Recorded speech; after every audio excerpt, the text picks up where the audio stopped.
7 semester 2 এর মহাকর্ষ 2 নম্বর part এটা, ঠিক আছে। মহাকর্ষের রায়মার্টিনের যে সলিউশন চলছে তার 2 নম্বর পার্ট এটা। এখানে আমরা 13 থেকে কিছু অঙ্ক শুরু করব, এর আগে 12 অবধি করেছিলাম, ঠিক আছে। তো যারা যারা নতুন অবশ্যই সাবস্ক্রাইব করে রেখে দিও। দেখো এই চ্যাপ্টারে অঙ্কের সংখ্যা একটু বেশি আছে, সেজন্য হয়তো একটু টাইম লাগবে। এর পরের যেসব চ্যাপ্টারগুলো সেগুলোতে অত টাইম আমাদের লাগবে না। এই আজকে যে অঙ্কগুলো করব সেগুলো করতে আমাদের যত সূত্রের প্রয়োজন সেই সমস্ত সূত্র এখানে আমি লিখে রেখেছি, ঠিক আছে। যখনই কোনো সূত্র আমার প্রয়োজন হবে আমরা তোমাকে বলবো, এখানে আমরা দেখিয়ে দেবো যে এই সূত্রটা প্রয়োজন, যাতে তোমাদের সুবিধা হয়। প্রথম কোশ্চেন আমি এখানে দেখছি 13 নম্বর কোশ্চেন, ঠিক আছে।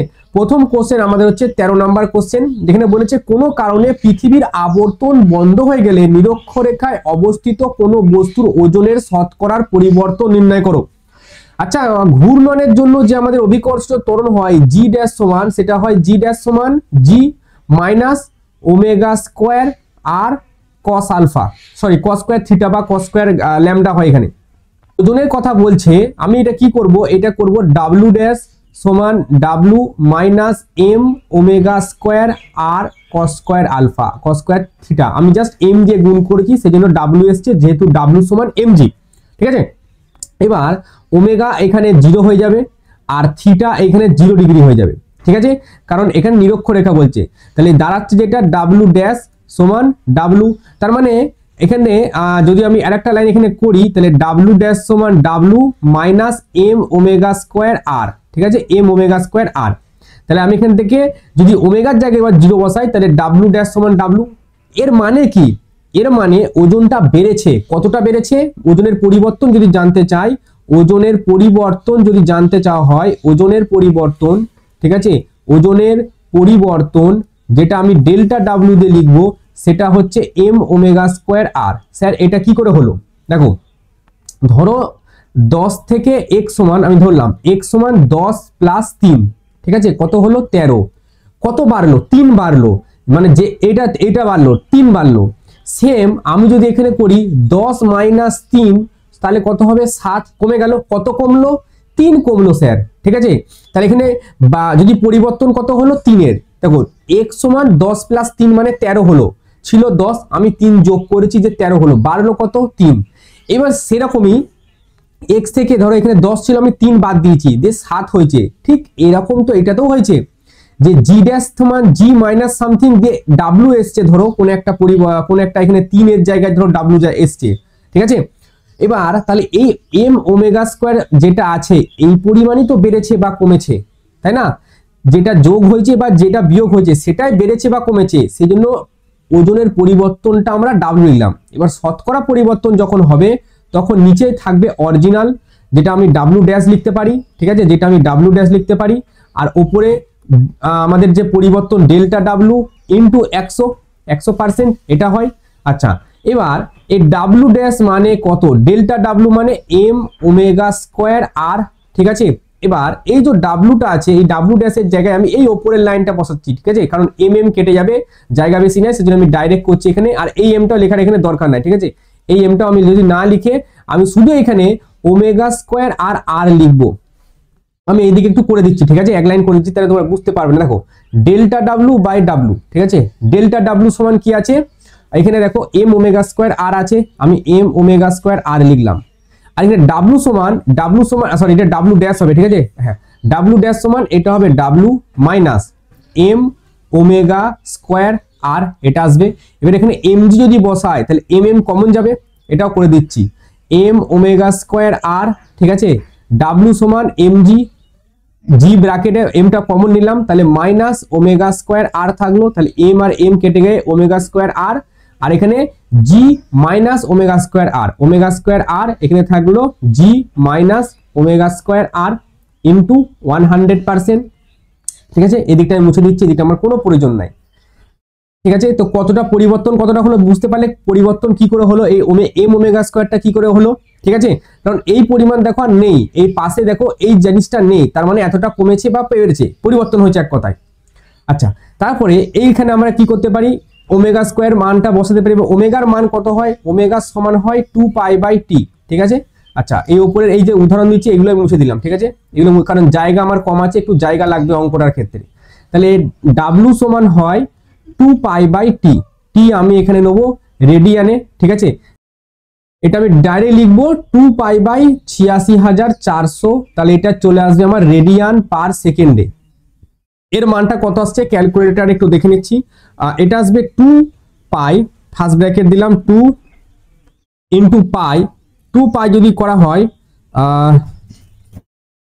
2π ভাজিত 86,400 যদি করি তো এটা আসছে 7.27 into 10 to the power -5, 10 to the power -5 এটা আসছে, ঠিক আছে। এই মানটা এখানে যদি পুট করি আমি, আচ্ছা এখানে আমি ওমেগা স্কোয়ার আর এর মানটাও বের করি, ওমেগা স্কোয়ার আর এর মানটাও বের করে নি, তাহলে সুবিধা হবে, ঠিক আছে। তাহলে ওমেগা স্কোয়ার মানে 7.27 ইন্টু 10 টু দি পাওয়ার -5 তার উপরে স্কোয়ার ইন্টু আর এর মান 6400 কিলোমিটার, তাহলে 6400 ইন্টু 10 টু দি পাওয়ার 3, এইখানে আমার ওমেগা স্কোয়ার আর এর মানটা আসবে, সেটাই আমি করি। তাহলে অ্যান্সারের উপরে যদি স্কোয়ার করে আবার মাল্টিপ্লাই করছি 6400 ইন্টু 10 টু দি পাওয়ার কত আছে 3 আছে, এবং এটা তখন আসবে 0.033 এরকম আসছে। তো এখানে 0.033 লিখলাম, ঠিক আছে। জি এর মান 9.8 বলেছে, সো এখানে 9.8 লিখলাম, মাইনাস 0.033 ইন্টু 100%। আচ্ছা তাহলে ফার্স্ট ব্র্যাকেট দিয়ে 0.33 লিখলাম ভাজিত 9.8 মাইনাস 0.33, ঠিক আছে। আচ্ছা 0.033 মিস্টেক হয়ে গেছে, 0.033 আর ফার্স্ট ব্র্যাকেট 0.033, তারপর হচ্ছে ফার্স্ট ব্র্যাকেট 9.8 মাইনাস 0.033। আচ্ছা এটা যেটা এলো এর সঙ্গে যদি আমি 100 গুণ করি তাহলে এটা আসছে 0.33%, ঠিক আছে। এটা আমাদের আসছে 0.3378%, ঠিক আছে। জাস্ট এরকম করেই তোমরা করবো পরীক্ষায় ফুল মার্কস। এখানে শুধু লিখে দেবে যে আমরা জানি, উই নো, বা লেট বললে তো ভুল হবে, আমরা জানি লিখবে, তারপর অঙ্ক শুরু করবে, একদম কোনো অসুবিধা নাই। আরেকবার যাই, বলা হচ্ছে এখানে 2012 সালে এসছে পৃথিবীর ভর ও ব্যাসার্ধ উভয়ই হঠাৎ বর্তমান মানের 1/3 হয়ে গেল, ঠিক আছে। আচ্ছা তার মানে হচ্ছে ধরো পৃথিবীর ভর আর ব্যাসার্ধ, তাহলে ভরের ক্ষেত্রে আমি যদি বলি এম ড্যাশ সেটা হচ্ছে 1/3 এখনকার, ঠিক আছে। আর যদি ব্যাসার্ধের কথা বলি আর ড্যাশ সেটা হচ্ছে 1/3 এখনকার। এটাই বলেছে পৃথিবীর ভর ও ব্যাসার্ধ উভয়ই হঠাৎ অর্ধেক হয়ে গেল। এই সূত্রটা তো জানো তোমরা, I1 ওমেগা 1 সমান I2 ওমেগা 2। এবার গোলকের ক্ষেত্রে এই জড়তা ভ্রামকের মান হয় এটা R1 তার স্কোয়ার, আর ওমেগা 1 মানে হচ্ছে 2π/T1 সমান, এটা লিখতে পারি 2/5 m R2 তার স্কোয়ার, এটা m1 করো, এটা m2 করো, ঠিক আছে। m2 R2 তার স্কোয়ার, আর এটা হবে 2π/T2, তাহলে 2π আর 2/5, 2π 2/5 যদি কাটে এখানে কি থাকছে m1 R1 তার square by T1, m1 R1 square by T1, আর একটা থাকছে m2 R2 তার স্কোয়ার বাই থাকছে T2, ঠিক আছে। তাহলে T2টাকে ওইদিকে পাঠাই, তাহলে T2/T1 সমান m2/m1 ইন্টু R2/R1 তার উপরে স্কোয়ার, ঠিক আছে। আচ্ছা তাহলে এটা যদি আমি m2 ধরি, এটাকে m2 যদি ধরি পরিবর্তিত, এটা m1, আর এটা যদি R2 ধরি এটা R1, ঠিক আছে। তাহলে m2/m1 এর মান কত 1/3 m2/n1।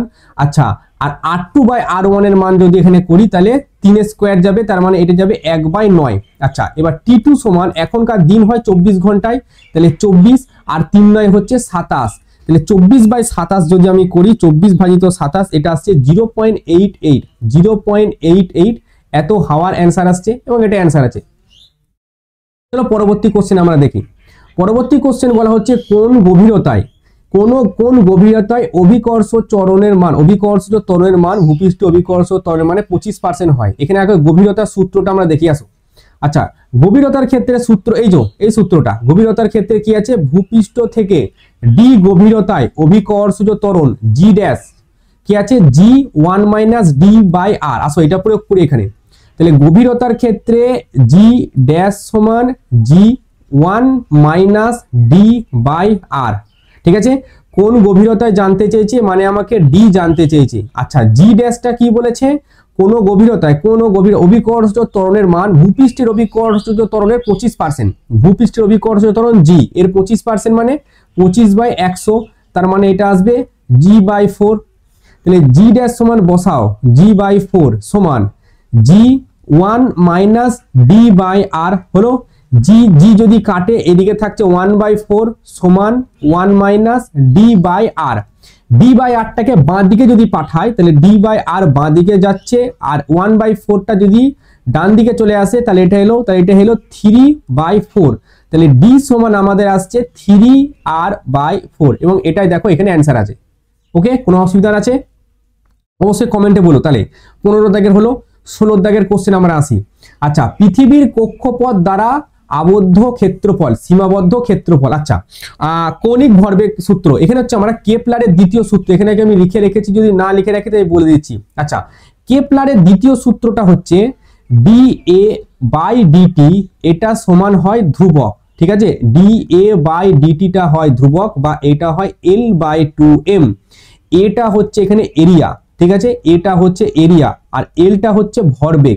ঠিক আছে, এলটা হচ্ছে আমাদের ভরবেগ, কৌণিক ভরবেগ বলা হয় এটাকে। ঠিক আছে, এখানে কৌণিক লিখে দিলাম, কৌণিক ভরবেগ। আচ্ছা, এবার এই অঙ্কটায় আমরা আসি। তাহলে তো এখানে বলা হচ্ছে কৌণিক ভরবেগ আর অনুপাত। তাহলে আমরা জানি, এখানে লিখে দেবে যে আমরা জানি কেপলারের দ্বিতীয় সূত্র dA/dt এটা সমান হয় L/2m। ঠিক আছে, এবার L/m এর অনুপাত আমাকে বলেছে 4.4 into 10⁻15 metre square by second. ঠিক আছে, কৌণিক ভরবেগ, এটা কৌণিক ভরবেগের সাথে ভরের অনুপাত। তাহলে তাহলে কি লিখতে পারি, dA/dt এটা সমান আমাদের আসছে 1/2 এটা, আর L/m এর জন্য 4.4 ইন্টু 10⁻15 এটা আসছে। আচ্ছা, এবার আমি এখানে এবার d এর সমান, আচ্ছা এই মানটা কত আসছে আমি ক্যালকুলেট করে নিচ্ছি একবার। ঠিক আছে, তাহলে সুবিধা হবে। তাহলে 4.4 ইন্টু 10⁻15। আচ্ছা, 4.4 ইন্টু 10⁻15 ডিভাইডেড বাই 2 করলে এটা আমাদের আসছে কত, 2.2 ইন্টু 10⁻15 এটা আসছে। তাহলে d এর সমান, এর সঙ্গে আমি dt গুণ করতে পারি। আমাকে d হাঁটাতে হবে, d হাঁটাতে গেলে আমাদের করতে হবে ইন্টিগ্রেশন। তাহলে এইখানেও করলাম ইন্টিগ্রেশন, আর এখানেও করলাম ইন্টিগ্রেশন। এবার আমি একটা ব্যাপারটা একটু বুঝো। ঠিক আছে, এবার ব্যাপারটা কিন্তু বুঝো।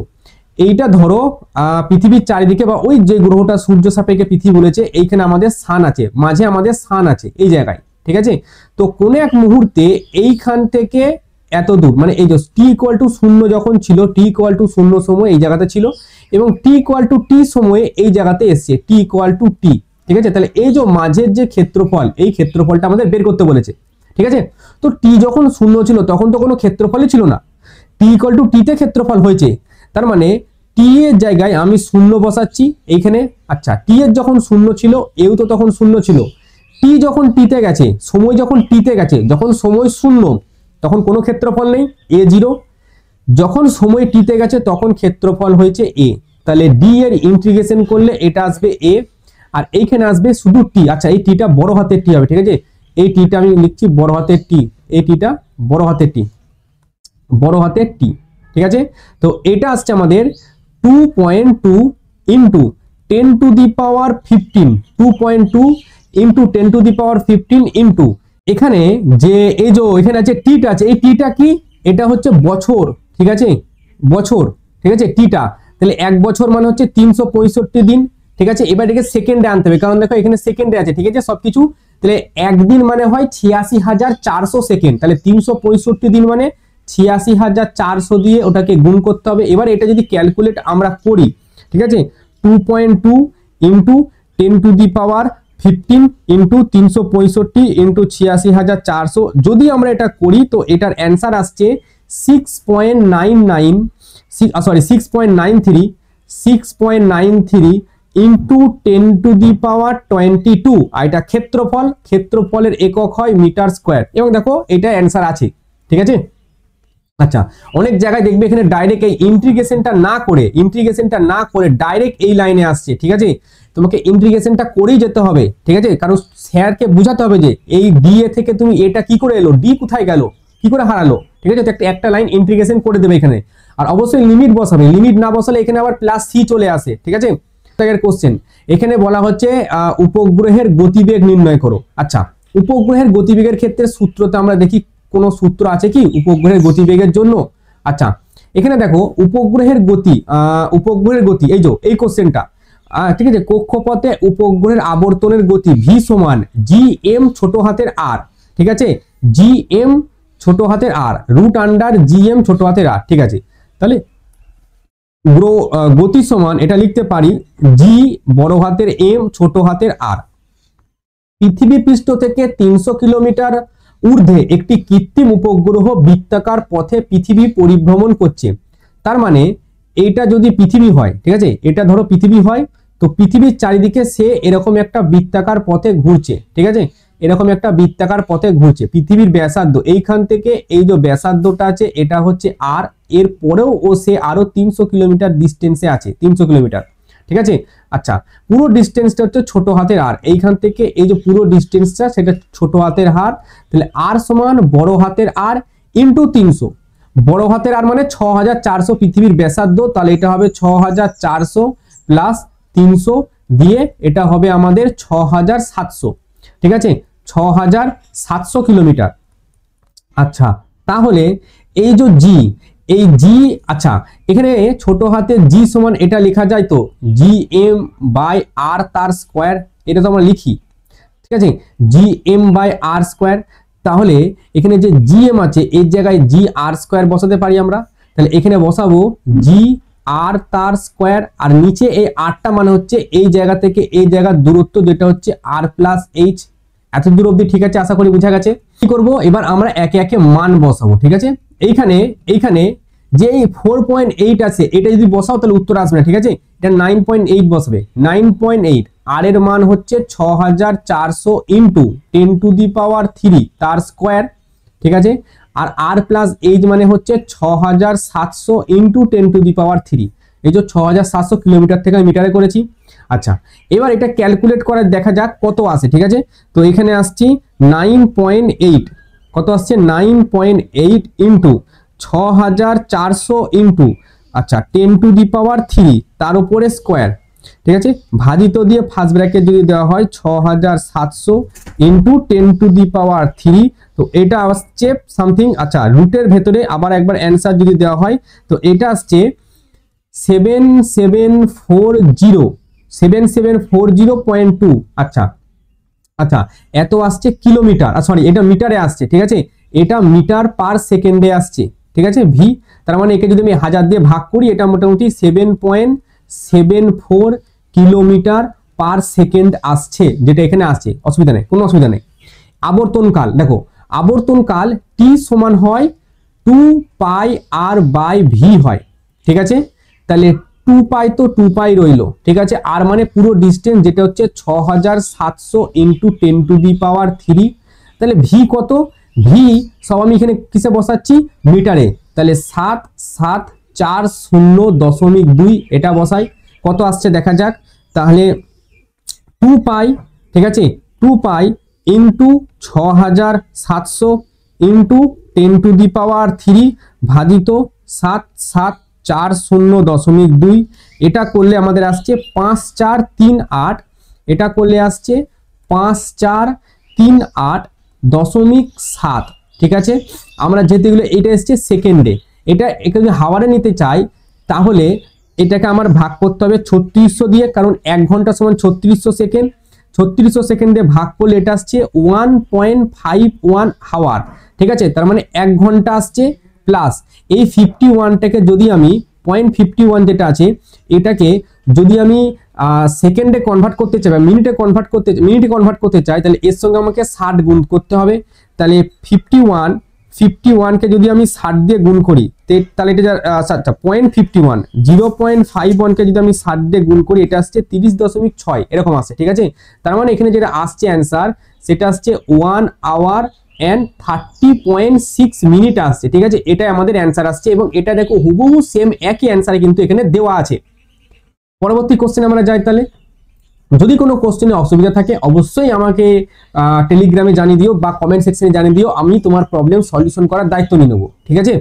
আচ্ছা, পরবর্তী কোশ্চেন আমরা যাই। 18 নম্বর কোশ্চেন, সূর্য থেকে পৃথিবীর দূরত্ব হঠাৎ হঠাৎ বর্তমান দূরত্বের অর্ধেক হয়ে গেলে কত দিনে 1 বছর হবে? সূর্য থেকে পৃথিবীর দূরত্ব হঠাৎ বর্তমান দূরত্ব, এই সূত্রটা তো জানো, টি স্কোয়ার সমানুপাতিক আর কিউব, ঠিক আছে। টি স্কোয়ার সমানুপাতিক আর কিউব ধরলাম একটা, আরেকটা ধরলাম টি ড্যাশ তার উপরে স্কোয়ার, এটা সমান আর ড্যাশ তার উপরে কিউব, ঠিক আছে। আর কোশ্চেন যেটা বলেছে সূর্য থেকে পৃথিবীর দূরত্ব হঠাৎ বর্তমান দূরত্বের অর্ধেক, তার মানে আর ড্যাশ যেটা বলেছে সেটা হচ্ছে আর বাই 2, ঠিক আছে। তাহলে টি এটা যদি করা হয় তাহলে এটা হবে আর বাই 8 হবে, আর কিউব বাই 8 হবে, আর কিছু না, ঠিক আছে। তো এখানে যদি আমি টি ড্যাশ তার স্কোয়ার বাই টি তার স্কোয়ার এটা সমান দিই, তাহলে টি ড্যাশের সাথে আর কিউব বাই 8, তো R cube by 8, R T square আছে এটা আর কিউব, তাহলে নিচে আমাদের আর কিউব বসলাম, আর কিউব কাটলো, এটা এলো 1/8, ঠিক আছে। তাহলে টি ড্যাশ তার স্কোয়ার সমান এটা যদি আসে, আচ্ছা এটা হবে টি, আচ্ছা আচ্ছা আচ্ছা এখানে আমি স্কোয়ারটা এখনই বাদ দিয়ে দিচ্ছি, ঠিক আছে। টি ড্যাশ সমান এটা হবে টি, আর 8-এর যদি রুট করা হয় তাহলে হবে 2√2, ঠিক আছে। 8-এ এটা হবে 2√2। এবার এখনকার বছর কত? 365 দিনে, তাহলে 365 ভাজিত 2√2 যদি করা হয়, 365 ভাজিত 2√2 এটা যদি করা হয় তাহলে আসছে 129 দিন, এবং এটাই আমাদের অ্যান্সার, 129 দিন, এটাই কিন্তু আমাদের অ্যান্সার। নেক্সট কোশ্চেন হচ্ছে 19-এর দাগের কোশ্চেন। এখানে বলছে পৃথিবীর কেন্দ্র থেকে আর দূরত্বে একটি বস্তুকে ছেড়ে দেওয়া হলো, পৃথিবীর ব্যাসার্ধ আর হলে বস্তুটি কি বেগে ভূপৃষ্ঠকে আঘাত করবে সেটা আমাদের জানতে চেয়েছে। ধরো এটা হচ্ছে আমাদের পৃথিবী, ঠিক আছে, এটা হচ্ছে আমাদের পৃথিবী, আর বস্তুটা ঠিক এই জায়গায় আছে, এটা হচ্ছে পৃথিবীর কেন্দ্র, ঠিক আছে। পৃথিবীর কেন্দ্র থেকে আর ডিস্টেন্স, তার মানে এই জায়গা থেকে এই জায়গার যে ডিস্টেন্স সেটা হচ্ছে আর ডিস্টেন্স, ঠিক আছে, আর ডিস্টেন্স, এবং পৃথিবীর ব্যাসার্ধ আর, এইটা হচ্ছে আমাদের আর ডিস্টেন্স, এটা হচ্ছে বড় হাতের আর, আর কেন্দ্র থেকে ওই বস্তুটার দূরত্ব আর। তো যখন বস্তুটা এই জায়গায় আছে, যখন এখনো ছাড়া হয়নি, ছাড়বো, ওর কাছে গতিশক্তি নেই, ওর কাছে শুধু আছে স্থিতিশক্তি, এবং পৃথিবীর চারিদিকে যদি ঘোরে তাহলে স্থিতিশক্তিটা কি হবে? স্থিতিশক্তির সূত্র কি? এখানে দেখো স্থিতিশক্তির সূত্র হচ্ছে এই যে জি বড় হাতের এম ছোট হাতের এম বাই আর, তাহলে সেটাই আমরা লিখবো, ঠিক আছে। এটাই আমরা এখানে লিখবো যে মাইনাস জি বড় হাতের এম ছোট হাতের এম আর বাই আর সমান। এবার যখন বস্তুটা ঠিক এই জায়গাতে চলে আসবে, বস্তুটা যখন ধরো এই জায়গাটায় চলে আসবে, এবার পড়বে, এবার সরি ওই জায়গাটা না, এই জায়গাটায় চলে আসবে, ঠিক আছে, একদম পৃথিবীর পৃষ্ঠের কাছাকাছি, ঠিক আছে, বা একদম টাচ করবে, এরকম সময়ে ওর কাছে স্থিতিশক্তিও থাকবে, ওর কাছে গতিশক্তিও থাকবে, ঠিক আছে। তাহলে ওই টাইমে আমাদের স্থিতিশক্তি কি হবে? ওই টাইমে আমাদের স্থিতিশক্তি হবে মাইনাস জি বড় হাতের এম ছোট হাতের এম, তখন তো পৃথিবীর ব্যাসার্ধের সমান দূরত্ব হয়ে যাবে আর, ঠিক আছে, প্লাস এটা আমরা লিখবো হাফ এম ভি স্কোয়ার, কারণ আমাদের গতিশক্তি এটা কিছু লাগবে না, আমাদের আলটিমেটলি বেগটা বের করতে হবে, হাফ এম ভি স্কোয়ার হলো। এবার হাফ এম ভি স্কোয়ারটা এদিকে রইলো, এই জিএম এম বা আরটাকে বাঁ দিকে যদি পাঠাই তাহলে আমি এদিকে লিখছি হাফ এম ভি স্কোয়ার সমান, এটাকে বাঁ দিকে পাঠালে পজিটিভ আকারে যাবে বড় হাতের এম ছোট হাতের এম বাই আর, আর মাইনাস যেমন আছে এটা মাইনাস রইলো, ঠিক আছে। আর এখানে লিখলাম জি বড় হাতের এম ছোট হাতের এম, আর নিচে হচ্ছে ছোট একটা আর। কি করব দেখো, এইখানে একটা আর স্কোয়ার গুণ করব, ঠিক আছে, আর নিচেতেও একটা আর স্কোয়ার গুণ করব, আর এটাতে কি করব, এটাতে উপরে একটা আর দেবো আর নিচেতে একটা আর দেবো, ঠিক আছে, উপরে একটা আর নিচেতেও একটা আর। তাহলে এইদিকে আমাদের যেটা দাঁড়াচ্ছে হাফ এম ভি স্কোয়ার সমান জি জি বাই জি বড় হাতের এম বাই আর তার স্কোয়ার, এই যে জি বড় হাতের এম আর এই যে দুটো আর, তাহলে উপরে আমাদের শুধু এম থাকছে একটা ছোট হাতের আর একটা আর থাকছে, ঠিক আছে, মাইনাস এদিকে দেখো জি জি বড় হাতের একটা এম বড় হাতের একটা এম জি বড় হাতের একটা এম আর নিচে আর তার স্কোয়ার, ঠিক আছে। তাহলে ইনটু এর সঙ্গে গুণে কি থাকছে ছোট হাতের এম আর স্কোয়ার থাকছে একটা, আর ছোট একটা ছোট হাতের আর থাকছে, ঠিক আছে, এম থাকছে এটা আর থাকছে আর এই আরটা থাকছে, আর এইদিকে জি বড় হাতের এম আর এই দুটো আর গুণ করে আর স্কোয়ার, তাহলে ওপরে শুধু পড়ে থাকছে ছোট হাতের এম। এবার ছোট হাতের এম তো আমি সব জায়গায় কমন নিয়ে কেটে দিতে পারি, এবং জি সমান আমরা এটা জানি যে জিএম বাই বড় হাতের আর স্কোয়ার। ঠিক আছে, তাহলে জিএম যেখানে আছে, জিএম যেখানে আছে এখানে জিএম এর জায়গায় আমি জি আর স্কোয়ার বসাতে পারি ছোট হাতের। ঠিক আছে, তাহলে এমটা যদি কেটে যায় এখানে থাকছে হাফ ভি তার স্কোয়ার সমান এই জিএম এর জায়গায় জিএম বাই আর স্কোয়ারের জায়গায় আমি ছোট হাতে জি বসাতে পারি, তাহলে জি এম সরি এমটার তো থাকবে না, এখানে থাকছে জি আর একটা আর মাইনাস এখানে যে জিএম বাই আর স্কোয়ারটা আছে এর জায়গায় আমি একটা জি বসাতে পারি, তাহলে জি বড় হাতের একটা আর স্কোয়ার ভাজিত একটা ছোট হাতের আর। ঠিক আছে, এম তো থাকবে না, এম তো কেটে গেছে। আচ্ছা, এইবার এখানে কি করব, জি আর যদি আমি কমন নিই, জি আর যদি কমন নিই তাহলে ওয়ান মাইনাস কি কি থাকছে, ওয়ান মাইনাস উপরে একটা থাকছে ছোট হাতের আর এই আরটা, আর নিচে একটা আর আছে এটা থাকছে। ঠিক আছে, তাহলে হাফ ভি তার স্কোয়ার সমান এইটা যদি লসাগু করি তাহলে জি আর আর এখানে থাকছে ছোট হাতের আর মাইনাস বড় হাতের আর ভাজিত একটা ছোট হাতের আর থাকছে। এটা এই আরটাকে বাইরে নিয়ে যেতে পারি, তাহলে এই আরটা যদি বাইরে যায় তাহলে জি আর আর নিচে হচ্ছে ছোট হাতের আর, এটা সমান আর মাইনাস আর। ঠিক আছে, আচ্ছা এরপরে এই যে ভি তার স্কোয়ার সমান এই দুইটা এদিকে গুণ হবে, তাহলে টু জি বড় হাতের আর নিচে ছোট হাতের আর আর এখানে আর মাইনাস আর। ঠিক আছে, তাহলে পরের লাইন যদি ভি সমান আমি করতে চাই তাহলে উত্তরে যেমন আছে যদি সেরকম করে মিলাতে চাই তাহলে প্রথমে আমাকে রাখতে হবে টু জি, এই টু জিটা আছে রইলো। আচ্ছা, ছোট হাতের আর মাইনাস বড় হাতের আর, আর ওই ধারে আমাদের যেটা থাকছে বড় হাতের একটা আর থাকছে আর নিচে একটা ছোট হাতের আর থাকছে, পুরোটার মাথায় থার্ড ব্র্যাকেট দিয়ে হাফ, এবং দেখো এটাই তোমাদের উত্তর আছে। ঠিক আছে, বলা হচ্ছে পৃথিবী পৃষ্ঠে একজন ব্যক্তি সর্বাধিক 2 মিটার লাফাতে পারে, তাহলে এইচ সমান 2 মিটার। আচ্ছা, অন্য একটি গ্রহের পৃষ্ঠে সর্বাধিক কত লাফাতে পারবে এইচ ড্যাশটা আমাদের জানতে চাইছে। ওই গ্রহের ঘনত্ব মানে ধরলাম রো অফ প্ল্যানেট। ঠিক আছে, 1/3 ইন্টু রো অফ আর্থ। ঠিক আছে, আর ওই গ্রহের ব্যাসার্ধ মানে আর অফ প্ল্যানেট সমান 1/4 আর অফ আর্থ। ঠিক আছে, এটা আমাদের বলে দিয়েছে। আচ্ছা, এবার এখানে একটা সূত্র আমাদের লাগবে, একটা সমীকরণের জাস্ট একটা জিনিস লাগবে। এখানে দেখো এই যে পৃথিবীর ঘনত্বর সাথে যে সম্পর্কটা আছে, যে জি সমান এই জিটা হচ্ছে কনস্ট্যান্ট, সরি জিটা ভেরিয়েবল, 4/3 পাই আর জি এইগুলো সবই হচ্ছে কনস্ট্যান্ট। ঠিক আছে, জি সমান 4/3 পাই, তারপরে আসছে বড় হাতের জি, এতদূর সব কনস্ট্যান্ট। এই আর আর রো এটা কিন্তু চেঞ্জ হয়। ঠিক আছে, তার মানে আমি লিখতে পারি জি সমানুপাতিক আর আর রো, এটা এখানে প্রয়োগ করব যে জি সমানুপাতিক আর ইন্টু রো। ঠিক আছে, এটা এখানে প্রয়োগ করব জি সমানুপাতিক আর ইন্টু রো।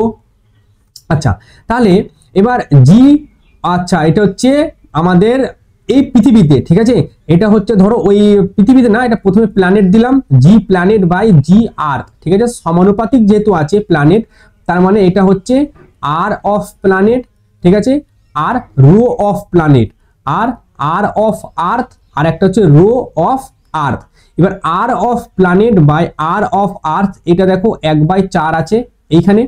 আর একটা যেটা আছে এই যে আর rho of planet by rho of Earth, এটা হচ্ছে 1/3, তার মানে এটা কত এলো 1/12।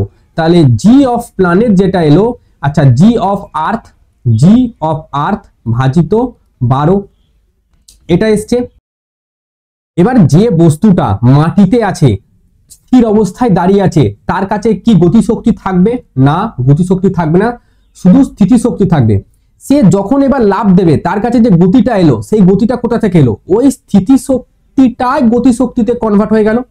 তাহলে স্থিতিশক্তির সংজ্ঞা মানে সূত্র হচ্ছে mgh, এটা সমান হয় হাফ এম ভি তার স্কোয়ার। তাহলে এখানে জি সমান দেখো 1/h আসবে, আর এখানে হাফ আসবে, আর ভি স্কোয়ার একটা আসবে। ঠিক আছে, তার মানে এটা লেখা যায় যে জি সমানুপাতিক আছে 1/h এর সাথে।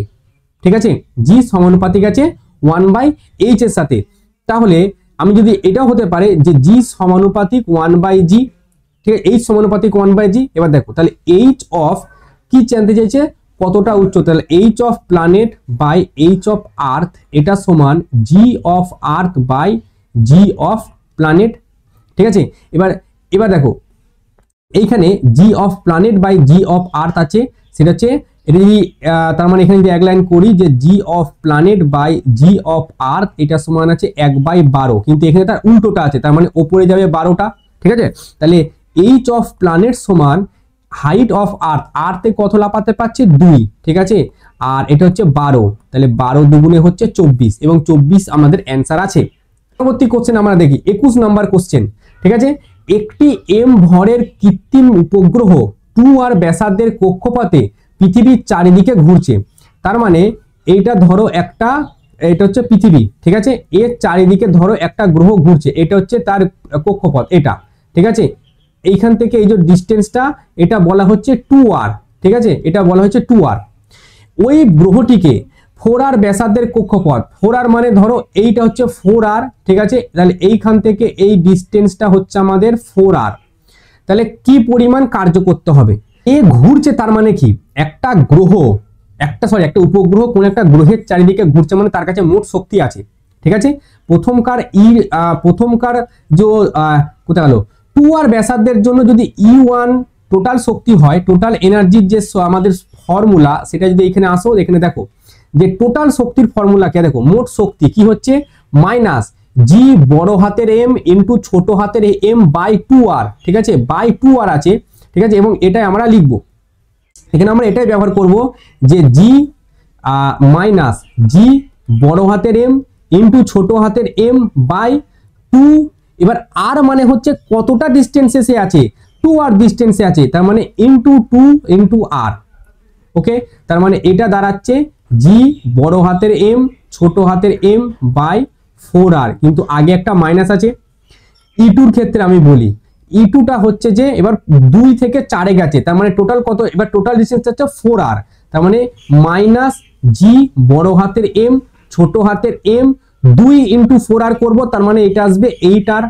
ঠিক আছে, এবার বলেছে যে কত পরিমাণ কার্য করতে হবে, তাহলে এই জায়গার যে মোট শক্তি, ঠিক আছে, এই উপগ্রহটা যখন প্রথম যে অরবিটটা বা 2r ব্যাসার্ধে যে অরবিটটাতে ঘুরছিল সেখানে তার একটা মোট শক্তি ছিল, সেখান থেকে টেনে তাকে কি করেছি আমরা 4r ব্যাসার্ধের একটা কক্ষপথ আছে সেখানে নিয়ে গেছি, তাহলে ওই জায়গায় একটা মোট শক্তি আছে। এই দুটো মোট শক্তিকে যদি আমরা বিয়োগ দিই তাহলে তো কার্য পাওয়া যাবে, তার মানে ডাব্লু কৃতকার্য সমান আমরা E2 মাইনাস E1 এটা করলে কৃতকার্য কিন্তু আমরা পেয়ে যাব। এবার E2 মাইনাস E1 যখনই আমি করব এক লাইন করে দিচ্ছি জি বড় হাতের এম বাই ছোট হাতের এম ভাজিত এটা হবে 8r মাইনাস অফ মাইনাস মানে এটা প্লাস, আর এটা হবে জি বড় হাতের এম ছোট হাতের এম বাই 4r। তাহলে আমি যদি কমন নিই জি বড় হাতের এম ছোট হাতের এম বাই আর যদি আমি কমন নিই তাহলে এটা থাকছে মাইনাস 1/8 প্লাস 1/4। ঠিক আছে, 1/8 মাইনাস 1/8 থাকছে আর একটা প্লাস 1/4 থাকছে, এটা লসাগু যদি করি তাহলে মাইনাস 1 প্লাস 2। ঠিক আছে, 4 দুগুণে 8 তাহলে 2, তার মানে এটা থাকছে আমাদের 1/8। ঠিক আছে, এটা আসছে কত 1/8, কিন্তু তার আগে একটা মাইনাস আছে। আচ্ছা, তাহলে ডাব্লু সমান আসছে মাইনাস জি বড় হাতের এম ছোট হাতের এম ভাজিত 8r, এটাই হলো আমাদের উত্তর এবং এখানে একটা মাইনাস চিহ্ন হবে। ঠিক আছে, এই উত্তরটার আগে একটা মাইনাস চিহ্ন হবে যেটা কোশ্চেনে দেওয়া নেই। একটা পাঠ হলো, এবার উপগ্রহটি স্থিতিশক্তির পরিবর্তন কিরূপ ঘটবে এটা আমাদের বের করতে হবে। স্থিতিশক্তির ক্ষেত্রে ফর্মুলা ইউ ইনিশিয়াল হয় মাইনাস জি বড় হাতের এম ছোট হাতের এম বাই যে ডিস্টেন্সটা, কত ডিস্টেন্স কক্ষপথে ঘুরছে সে 2r, তার মানে এটা হবে 2r। ঠিক আছে, আর একটা হবে ইউ ফাইনাল, সেটা হবে মাইনাস জি বড় হাতের এম ছোট হাতের এম বাই 4r। ঠিক আছে, 2r আর 4r এলো। এবার পরিবর্তন জানতে চেয়েছে, তাহলে ডেল্টা ইউ সমান কি হবে ফাইনাল মাইনাস ইনিশিয়াল, তাহলে ফাইনাল হচ্ছে জি বড় হাতের এম ছোট হাতের M by 4r R minus করতে হবে, আর এখানে একটা মাইনাস আছে সেজন্য এটা প্লাস হয়ে যাবে, প্লাস হয়ে গিয়ে এটা হবে জি বড় হাতের এম ছোট হাতের এম বাই 2r। ঠিক আছে, এবার যদি আমরা কমন নিই জি বড় হাতের এম ছোট হাতের এম বাই যদি আমি একটা আর কে কমন নিই তাহলে এটা থাকছে -1/4, ঠিক আছে, এটা থাকছে -1/4 প্লাস এটা থাকছে 1/2। এবার যদি -1/4 আর প্লাস 1/2 আমি যদি লসাগু করি এটা থাকবে 4 -1 প্লাস 2, তাহলে এটা থাকবে 1/4, ঠিক আছে, এটা থাকবে 1/4 কিন্তু পজিটিভ। তাহলে জি এম ছোট হাতের এম ভাজিত এটা থাকছে 4r এবং এটা হচ্ছে আমাদের ডেল্টা ইউ। তাহলে এইটা হচ্ছে আমাদের একটা উত্তর এটা, ঠিক আছে, আর একটা উত্তর হচ্ছে এটা। তাহলে টোটাল হচ্ছে আমাদের দুটো উত্তর, ঠিক আছে, এবং এখানে মাইনাস চিহ্নটা দেওয়া নেই। পরবর্তী কোশ্চেন এবং এটাই আজকে শেষ কোশ্চেন, ঠিক আছে। একটি গ্রহের ভর এম, ব্যাসার্ধ আর, এম ভরের একটি উপগ্রহকে ওই গ্রহের পৃষ্ঠ থেকে 2r উচ্চতায় অবস্থিত একটি বৃত্তাকার কক্ষে স্থাপন করতে ন্যূনতম কত শক্তির প্রয়োজন। দেখো এটা হচ্ছে আমাদের গ্রহটা, ঠিক আছে। এবার ওই গ্রহটাকে নাকি এইখানে আমাকে নিয়ে যেতে হবে, এই জায়গাতে নিয়ে যেতে হবে, ঠিক আছে। একটি গ্রহের ভর এম, ব্যাসার্ধ আর, এটা হচ্ছে আর, ঠিক আছে, এটা হচ্ছে আর। এই জায়গা থেকে তাকে নাকি একটা ধরো এই পজিশনে গিয়ে ছাড়তে হবে, যেটা হচ্ছে 2r, পৃথিবী পৃষ্ঠ থেকে 2r দূরত্বে আছে। তার মানে টোটাল ডিস্টেন্সটা কত হলো এখান থেকে এতটা, টোটাল ডিস্টেন্স হলো আমাদের 3r, ঠিক আছে, টোটাল ডিস্টেন্স হলো আমাদের 3r। আচ্ছা, ন্যূনতম শক্তি মানে কি? ন্যূনতম শক্তি ওকে ওই জায়গাতে নিয়ে গিয়ে জাস্ট ছেড়ে দেবো, গতি শক্তি নেই কিন্তু জাস্ট ছেড়ে দেওয়ার কথা বলা হচ্ছে। তার মানে শক্তি যদি বলা হয় তাহলে ন্যূনতম শক্তি মানে এইখানে ওর যে স্থিতি শক্তিটা ছিল আর এই জায়গার যে স্থিতি শক্তিটা ছিল এই দুটোকে বিয়োগ করে দাও, তাহলে ন্যূনতম শক্তি কতটা প্রয়োজন ততটা বেড়ে যাবে। তাহলে এবার আমাকে এখানে কি বের করতে হবে? তার মানে এখানে আমাকে বের করতে হবে ডেল্টা ইউ, ইনিশিয়াল এনার্জির কি চেঞ্জ। তাহলে ফাইনাল মাইনাস ইনিশিয়াল, স্থিতিশক্তির কিরূপ পরিবর্তন হয়েছে। স্থিতিশক্তির সূত্র দেখো এখানে আমরা বের করলাম, এই যে G M M by 2r না, এটা হয় জি এম এম বাই আর হয়, ঠিক আছে। তো এইখানে আমি যদি করি মাইনাস জি বড় হাতের এম আর ছোট হাতের এম নিচে আর, কখন? যখন এটা এই জায়গাতে ছিল, সরি এটা ফাইনাল, তো এটা হচ্ছে 3r হবে ফাইনাল। এখান থেকে পুরো ডিস্টেন্সটা 3r দূরত্বকে নিয়ে যাব মাইনাসে মাইনাসে প্লাস, তাহলে সেটা হবে জি বড় হাতের এম ছোট হাতের এম। নিচে কি 3r হবে না, নিচে শুধু আর হবে এখন, ঠিক আছে, কারণ ইনিশিয়ালি এটা হচ্ছে পৃথিবীর ব্যাসার্ধের সমান যখন ওইখানে নিয়ে এসছে তখনকার ক্ষেত্রে, তারপরে এইখান থেকে তো আরো ডিস্টেন্সে নিয়ে গেছে 3r এর ক্ষেত্রে, তখন এটা। এবার যদি এটাকে আমি বিয়োগ দিই তাহলে আমি জি বড় হাতের এম ছোট হাতের এম আর এটাকে কমন নিলে এখানে আসছে -1/3 প্লাস এখানে আসছে 1, ঠিক আছে। তাহলে -1/3 প্লাস 1 যদি আমি করি 3 লসাগু, এটা হচ্ছে -1 প্লাস 3, তো এটা আসছে 2/3। তাহলে এখানে উত্তর আসছে 2gmm বাই আসছে আমাদের 3r, এবং এটাই দেখো এখানে অ্যান্সার আছে।